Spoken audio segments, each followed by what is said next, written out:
नमस्कार साथियों, आप सभी को मेरे YouTube चैनल में स्वागत है। और आज हम एक नया टॉपिक लेकर आए हैं। दंड क्या है, दंड की परिभाषा या दंड किसे कहते हैं। देखिए, दंड सामाजिक नियंत्रण का एक साधन होता है। दंड क्या होता है? सामाजिक नियंत्रण का एक साधन होता है। समाज में अनेक प्रकार की कुप्रथाएं होती है, ठीक है। अनेक प्रकार के आपराधिक होते हैं जहाँ पर समाज को भ्रष्ट करते हैं। वहीं दंड एक प्रक्रिया होता है जिससे लोग भयभीत रहते हैं और सामाजिक नियंत्रण को बनाए रखने में सहयोग देते हैं। जैसे कि रेकलेस के विचार में दंड एक प्रकार की अस्वीकृति है, ठीक है। दंड क्या है? एक प्रकार की अस्वीकृति है जिसके अंतर्गत समाज में अपने अपराधी सदस्यों पर, जिसके अंतर्गत समाज में अपने अपराधी, जो समाज के अंतर्गत जो आपराधिक व्यक्ति होते हैं, ठीक है, उनकी शक्ति या दबावपूर्ण उपायों के उपचार हेतु प्रयोग करता है।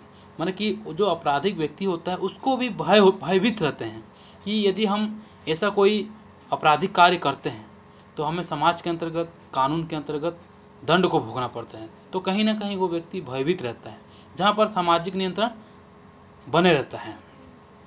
वहीं इस प्रकार दंड क्या होता है? सामाजिक नियंत्रण का एक साधन ही होता है। दूसरे शब्दों में दंड क्या है? एक अस्वीकृति है जिसके पीछे किसी सज़ा का आधार होता है। दूसरे शब्दों में दंड एक अस्वीकृति है जिसके पीछे किसी सज़ा का आधार होता है। जब कोई आपराधिक व्यक्ति जघन्य अपराध करता है, जन्मजात अपराधी होता है, तो कानून न्यायालय के द्वारा उसे सज़ा दिया जाता है, वो सज़ा का अधिकार होता है। वहीं दंड की परिभाषा, देखिए, दंड की परिभाषा में रेकलेस के शब्दों में दंड क्या है? रेकलेस का कहना था दंड एक प्रतिक्रिया है जो राष्ट्रसंघ के अपराधी सदस्य के विरुद्ध की जाती है। जो राष्ट्रसंघ के अंतर्गत जो आपराधिक व्यक्ति होती है उसके विरुद्ध दंड की प्रक्रिया को रखा गया है, ताकि यदि आपराधिक व्यक्ति कुछ ऐसे कार्य करता है जहां समाज को हानि होती है तो उसे दंडित किया जाता है। वहीं टेफ्ट का कहना है हम दंड की परिभाषा को उस सतर्क दबाव के रूप में कर सकते हैं, ठीक है। हम दंड की परिभाषा को उस सतर्क दबाव के रूप में कर सकते हैं। मतलब उनका ये कहना है टेफ्ट का, दंड क्या है? एक सतर्कता की एक प्रक्रिया है, दबाव की एक प्रक्रिया है। लोग इससे दब कर रहेंगे, थोड़ा सतर्क रहेंगे। यदि हम कोई ऐसा कार्य करते हैं जो कानून के खिलाफ हो तो हमें दंड को भुगतना पड़ता है। तो जहाँ तक कि सतर्कता दबाव के रूप में हो सकता है, जो समाज की शांति भंग करने वाले जो व्यक्ति होते हैं उसको अवांछनीय अनुभव वाला कष्ट देता है, और वो कष्ट हमेशा ही उस व्यक्ति के हित में नहीं होता है। फिर हो गया आपका वेस्टरमार्क के अनुसार। वेस्टरमार्क ने दंड उस पीड़ा तक सीमित है, ठीक है। दंड जो है उस पीड़ा तक सीमित है जो कि उस समाज द्वारा जिसका कि अपराधी अस्थायी या स्थायी सदस्य है, ठीक है। जो कि उस समाज के द्वारा जिसका जो अपराधी अस्थायी या स्थायी सदस्य है, अपने हित में एक विधि द्वारा दिया जाता है, अपने हित में एक विधि के अंतर्गत उससे दंडित किया जाता है। अब है दंड की विशेषताएं। देखिए, दंड की क्या क्या विशेषताएं हो सकती है।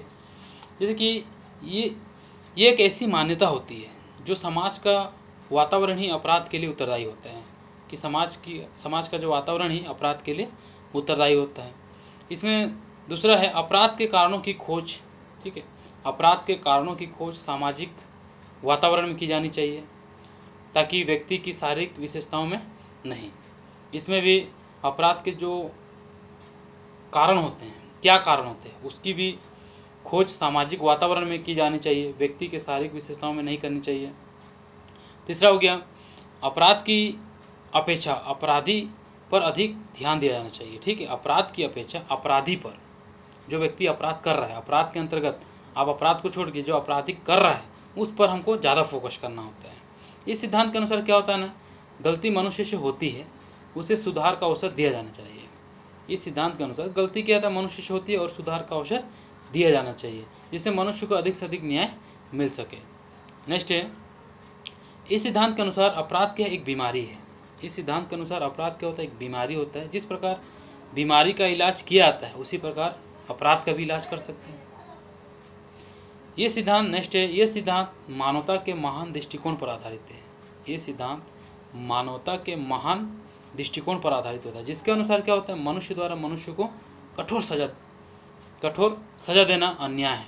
ठीक है, मनुष्य द्वारा मनुष्य को कठोर सजा देना एक अन्याय के खिलाफ होता है।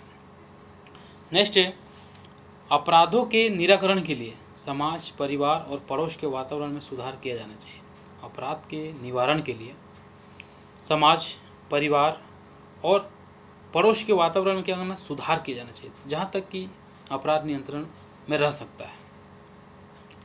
नेक्स्ट है, अपराधी को सजा न देकर जीवन यापन हेतु प्रशिक्षण दिया जाना चाहिए। कई जगह आप देखते होंगे जो आपराधिक व्यक्ति होते हैं वो अपनी आर्थिक व्यवस्था को लेकर भी अपराध करते हैं, जहाँ वो उसकी गरीबी उसको बहुत सताती है तथा उससे तंग आकर व्यक्ति क्या करता है, अपराध कर लेता है। तो सरकार को ये भी ध्यान रखना चाहिए कि उसको सजा न देकर उसके जीवन यापन हेतु उसके प्रशिक्षण कार्य के लिए भी कुछ कार्य किया जाए, जिसमें अपराध नियंत्रण हो सकता है। फिर हो गया, इसमें अपराध के व्यवहारिक पक्ष पर बल दिया गया है और नैतिकता के महत्व को स्वीकार किया गया है। तो ये हो गया आपका अपराध की विशेषताएं या उसके कुछ सुधार की प्रक्रिया के अंतर्गत भी दिया गया है।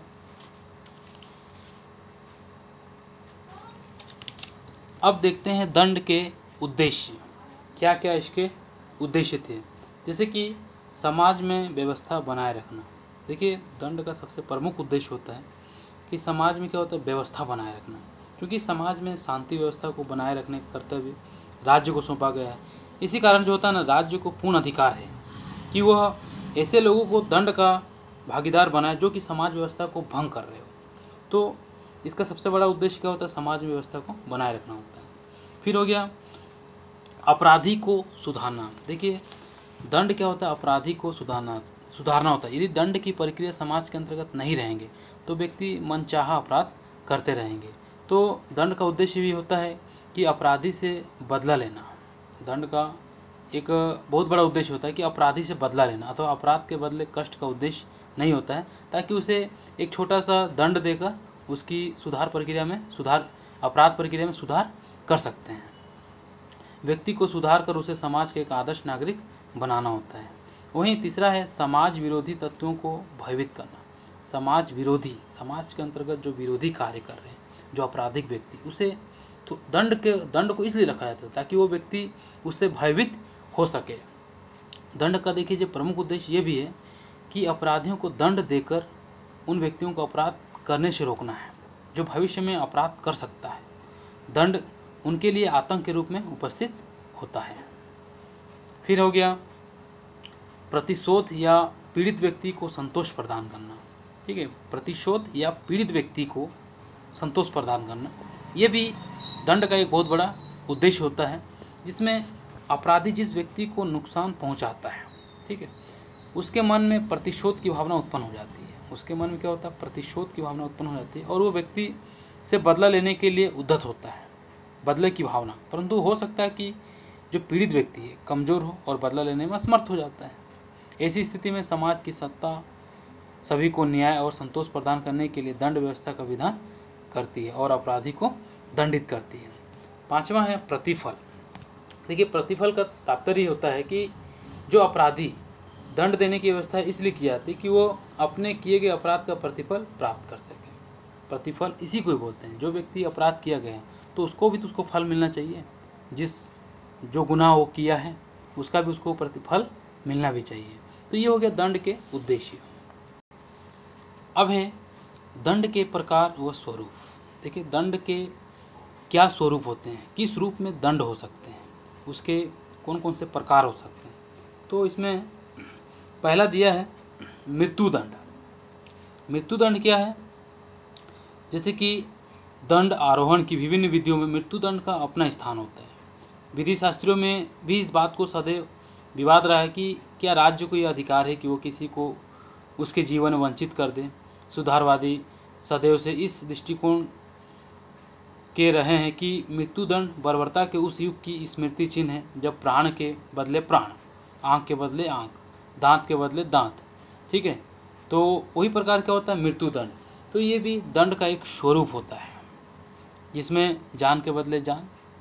ठीक है, तो वही प्रक्रिया एक दंड का, तो मृत्युदंड भी एक दंड का स्वरूप होता है। फिर हो गया शारीरिक पीड़ा। देखिए, शारीरिक पीड़ा जैसे कि समाज की दंडात्मक प्रतिक्रिया शारीरिक दंड के रूप में भी निम्नलिखित प्रकार से आरोपित की जा सकती थी। ठीक है, समाज की दो दंडात्मक प्रतिक्रियाएं शारीरिक दंड के रूप में भी की जाती है, जैसे कि शरीर को दाग कर, धड़ को अलग कर, खंभे पर लटका कर, अंग भंग कर, लोहे और पिंजरों में परिध कर, कोड़े से मार मार कर। तो ये भी क्या होता है, शारीरिक पीड़ा, जो अपने शरीर को तकलीफ देकर दंड देते हैं। फिर हो गया आपका सामाजिक अधपतन। ठीक है, सामाजिक अधपतन। सामाजिक अधपतन के अंतर्गत स्थायी अथवा अस्थायी रूप में अपराधियों पर क्या होता है, अपकीर्ति अथवा लज्जा के रूप में पीड़ा अथवा कष्ट का आरोहण किया जाता था। इस प्रकार का जो दंडारोहण होता है वो 16वीं शताब्दी के प्रारंभ से लेकर 17वीं शताब्दी के अंत तक विद्यमान रहा है, जिसमें एक व्यक्ति को मतलब कि लज्जा के रूप में दंड दे दिया जाता था। अब इस परिपाटी को समाप्त कर दिया गया है। शारीरिक पीड़ा प्रस्तुत करने वाले कुछ कार्य जैसे कि दागना, खंभे पर लटकाना आदि के रूप में, ये सब क्या होते हैं, ये शारीरिक पीड़ा होता है। तो सामाजिक अधपतन मतलब समाज के अंतर्गत थोड़ा उसे बहुत ऐसा लज्जा मतलब कि लज्जित कर देना, वो उसका दंड होता है। इस प्रकार के दंड का जो प्रयोजन होता है अपराधी को समाज से निष्कासित कर देने अथवा दूर कर देने का था, जिससे समाज व अपराधकर्ता के बीच की दूरी बढ़ती ही जाए। फिर आपका समाज निर्वासन। समाज निर्वासन व्यवहारिक रूप से हर समाज ने अपराधियों को, विशेष राजनीतिक अपराधियों को समाज निर्वासन का दंड प्रदान किया गया। प्राचीन समाज में, विशेषकर पुराने रोम में भी निर्वासन का दंड प्रचलित था। अमेरिकन क्रांति के पूर्व इंग्लैंड के अपराधियों को भी निर्वासित कर अमेरिका भेज दिया जाता था। इसके बाद भी सन 1867 तक उन्हें निर्वासित कर ऑस्ट्रेलिया भेजा जाने लगा। बाद में इंग्लैंड में निर्वासन का जो दंड था समाप्त कर दिया गया। निर्वासन दंड का जो औचित्य अपराध शास्त्रियों ने इस आधार पर किया है कि निर्वासन के माध्यम से समाज उन अपराधियों को अपने से दूर कर देता है। ठीक है, समाज उन अपराधियों को अपने से दूर कर देता है जो बहुत ही क्रूर है और जिनका सुधार असंभव होता है। तो ये हो गया आपका समाज निर्वासन। फिर हो गया आपका कारावास। देखिए, कारावास ये भी अपराध का एक स्वरूप होता है जो भिन्न भिन्न युगों में भिन्न भिन्न प्राधिकारियों द्वारा कारावास का दंड भिन्न भिन्न प्रकार से आरोहित किया जाता है। फिर हो गया आपका प्राचीन एवं मध्ययुगीन समाज में कारावास। प्राचीन एवं मध्ययुगीन समाज में कारावास, जहाँ सभ्यता पूर्व के युग में कारावास का दंड बहुत कम प्रदान किया था। तो वहीं देखिए, प्राचीन ग्रीक में कारावास का जो दंड है कभी कभी ही दिया जाता था। रोम रिपब्लिक में तो यह पूर्णतः निषिद्ध, परंतु एम्पायर में चालू था। इंग्लैंड में एंग्लो सैक्सन के काल में कारावास का जो दंड था कुछ ही मामलों में दिया जाता था। कारावास की सजा जो है ना आधुनिक युग की देन है, यद्यपि इसकी जो जड़ें हैं प्राचीन काल में ही समाई हुई है। चर्च का कारावास प्रारंभ में क्या होता है, चर्चों को कुछ सीमा तक ही कारावास का दंड प्रदान करने का अधिकार था, क्योंकि उन्होंने विधि द्वारा मृत्युदंड प्रदान करने का अधिकार नहीं था। ठीक है, क्योंकि उनके विधि में मृत्युदंड प्रदान करने का कोई अधिकार नहीं था। 5वीं शताब्दी के जो लगभग चर्च धार्मिक अपराधियों को कारावास में रखते थे। सन 1283 में किसी ब्रदर जॉन्स ने अपने मठाध्यक्ष की अंगुली को कुत्ते की तरह काट लिया। बिशप महोदय ने उन्हें लोहे की जंजीरों में कारावास के अंदर उस समय तक रखने का आदेश दिया। तो कारावास की अवधि इस बात पर भी निर्भर करती है कि अब अपराधी जो है अपना आत्म सुधार, वो अपना पश्चाताप प्रकट अथवा व्यक्ति करता है। फिर आपका युद्धपोतों में कारावास। ठीक है, युद्धपोतों में कारावास, तो ये भी क्या होता है, अपराध का दंड का एक स्वरूप होता है। जैसे कि 16वीं और 18वीं शताब्दी के मध्य युद्धपोतों के अंतर्गत परिरुद्ध करके कारावास की सज़ा प्रदान की जाती थी। वह प्रणाली जो है ना प्राचीन काल के बेगार श्रम का दूसरा स्वरूप था। फिर आपका सुधार गृहों में भी कारावास। ठीक है, सुधार गृह, जहाँ सुधार कार्यक्रम के ऐसे घर होते थे जो आपराधिक व्यक्तियों को रखा जाता था और उसमें सुधार लाने के अनेक प्रकार के प्रयास करते थे। जैसे कि 16वीं शताब्दी के मध्य इंग्लैंड में सशक्त आवारा व्यक्तियों के सुधार के निमित्त उन्हें सुधार गृहों में परिरुद्ध करने की प्रणाली प्रारंभ हुई। सन 1576 में अधिनियम द्वारा इंग्लैंड की जो संसद ने भी हर काउंट्री में एक एक सुधार गृह बनाने का प्रावधान भी किया था। इस अधिनियम का उद्देश्य और लक्ष्य ये था कि आपराधिक प्रवृत्ति के लोगों को सुधार गृह में रखकर उनसे कठोर परिश्रम करवाया जाए और जिससे उनका सुधार हो। ठीक है।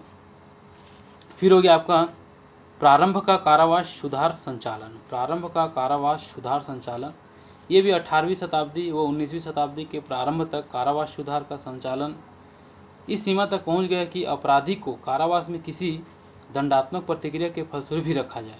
इस वीक तक कारावास को दंडारोहण की एक प्रणाली बना दी गई थी। फिर हो गया आर्थिक दंड। आर्थिक दंड भी ये भी एक दंड का एक स्वरूप होता है जिसमें संपत्ति के राज्य का सात्वीकरण अथवा अर्थदंड के आरोहण के रूप में दंडात्मक प्रतिक्रिया व्यक्त करने की प्रथा बहुत से सभ्य समाज में प्रचलित थी। इस युग में विधान में व्यक्त प्रावधानों के अंतर्गत न्यायालय कम से कम वो अधिक से अधिक अर्थदंड प्रदान कर सकते हैं। फिर आपका पुनर्स्थापना व क्षतिपूर्ति ये भी दंड का एक स्वरूप होता है, जहाँ पर यदि कोई आपराधिक व्यक्ति कोई इस प्रकार का अपराध करता है तो उसे भी एक क्षतिपूर्ति के रूप में दंडित किया जाता है। पुनर्स्थापना व क्षतिपूर्ति के लगभग एक शताब्दी से लोकमत जागरूक हुआ है। वास्तव में दंडात्मक प्रतिक्रिया जो है ना, ये एक निश्चयात्मक शाखा के उन विचारों का क्रियान्वयन है जिसके अंतर्गत क्या होता है ना, अपराधी को दंड के बदले सुधार के लिए कहा गया था। दंड के बदले तुम सुधार करो, ये कहा गया था। सन 1947 में जो है ना, मार्सगी महोदय ने उस निमित्त एक निश्चित योजना प्रस्तुत की। इनके उपरांत गारफेलो महोदय इस प्रणाली के प्रबल पक्षपोषक सिद्ध हुए और उन्हें जो है ना फियोरेती आदि का समर्थन भी मिला। तो ये हुआ आपका दंड के प्रकार व स्वरूप। अब है दंड के सिद्धांत। देखिए, दंड के 3 सिद्धांत। एक हो गया प्रतिशोधात्मक सिद्धांत, जिसका मतलब होता है इस सिद्धांत के अनुसार व्यक्ति को उनके कर्म के अनुसार फल मिलना चाहिए। ठीक है, व्यक्ति को उनके कर्म, जो व्यक्ति जिस प्रकार का कर्म कर रहा है उसको उसी तरह का फल मिलना चाहिए। जो जर्मन दार्शनिक कांट इस सिद्धांत का प्रमुख समर्थक था, उसके अनुसार कर्तव्य संसार में सर्वोत्तम वस्तु थे। कर्तव्य के अनुसार व्यक्ति को अधिकार मिलना चाहिए। दंड तभी उचित हो सकता है जबकि अपराध के अनुसार हो। ठीक है, पर्सिया के राजा हमूराई ने भी इसी सिद्धांत से प्रभावित होकर आँख के लिए आँख तथा दांत के लिए दांत का सिद्धांत प्रतिपादित किया था। तो इस प्रकार प्रतिशोधात्मक सिद्धांत, जहाँ तक कि व्यक्ति जिस प्रकार का कर्म कर रहा है, जिस प्रकार का दंड कर रहा है, उसे उसी प्रकार का फल और दंड मिलना चाहिए। फिर दूसरा हो गया आपका प्रतिरोधात्मक सिद्धांत। ठीक है, प्रतिरोधात्मक सिद्धांत एक ऐसा सिद्धांत है जिसका उद्देश्य अपराधी को दंड देकर बाधाग्रस्त कानून को पुनः स्थापित करना नहीं होता है। ठीक है, व्यक्ति को दंड देकर बाधाग्रस्त कानून को पुनः स्थापित करना नहीं होता, अपितु इसका जो मुख्य उद्देश्य होता है अपराधी को पुनः अपराध करने से रोकना होता है। अपराधी को पुनः अपराध करने से रोकना होता है। अतः व्यक्तियों के लिए भय व आतंक उत्पन्न करना होता है कि अन्य व्यक्तियों के लिए भय व आतंक उत्पन्न करना होता है कि अपराध करने से कठोर दंड मिलता है। उसको इस तरह से बोल उसको अपराध करने पर रोकना होता है। कुछ शताब्दियों में पहले, जैसे इंग्लैंड में अनेक प्रसिद्ध पब्लिक स्कूल अपने छात्रों को कठोर प्रतिरोधात्मक दंड के लिए प्रसिद्ध थे। इसी सिद्धांत के आधार पर अनेक समाजों में सार्वजनिक स्थानों में कठोर व भीषण दंड देने की प्रणाली आरंभ की गई थी। ऐसा जैसे कि किया गया था, सज़ा देते समय ऐसी सज़ा दी जाती है कि देखकर सब कांप उठे। यदि व्यक्ति ने किसी अन्य व्यक्ति का घोड़ा चुरा लेता है, ठीक है, तो अपराधी को जो दंड दिया जाएगा उसमें यह भावना हो कि इस दृष्टि के भय से भविष्य में कोई दूसरा घोड़ा ना चुराए। तो इस प्रकार का मतलब कि एक व्यक्ति को दूसरा अपराध करने से उसे रोकना होता है। तो ये हो गया आपका प्रतिरोधात्मक सिद्धांत। फिर आपका आता है सुधारात्मक सिद्धांत। इस सिद्धांत के मानने वालों का कहना है कि, ठीक है, इस सिद्धांत को मानने वाला कहना है कि मानव त्रुटियों से पूर्ण होता है, इसलिए उसे अपनी त्रुटियों को सुधारने के लिए पर्याप्त अवसर प्रदान किया जाना चाहिए। मान लीजिए कोई व्यक्ति एक ऐसी त्रुटिपूर्ण कार्य कर लेता है, तो व्यक्ति अपने मन में विचार करता है कि मैं अपने जो त्रुटिपूर्ण कार्य होता है उसमें बहुत कुछ सुधार कर लूँ, तो उसे सुधारने का प्रयास किया जाना चाहिए। आधुनिक जैसे कि मनोवैज्ञानिक और समाजशास्त्रियों का भी मत था अपराध एक प्रकार की मानसिक बीमारी होता है। ठीक है, अपराध के एक प्रकार की मानसिक बीमारी होता है जो कि विभिन्न सामाजिक परिस्थितियों का दास मानव अपराध कर बैठता है। तो उसकी मानसिक और मनोवैज्ञानिक अवस्था को सुधारा जाना चाहिए। तो ये हो गया दंड के सिद्धांत। जैसे कि मैंने आपको दंड के 3 सिद्धांत बताए, प्रतिशोधात्मक सिद्धांत, प्रतिरोधात्मक सिद्धांत और सुधारात्मक सिद्धांत। ठीक, तो ये आपको दंड भी हो गया। अब इसी तरह हम और भी वीडियो लेकर आएंगे, आप इसी तरह देखते रहिएगा। धन्यवाद।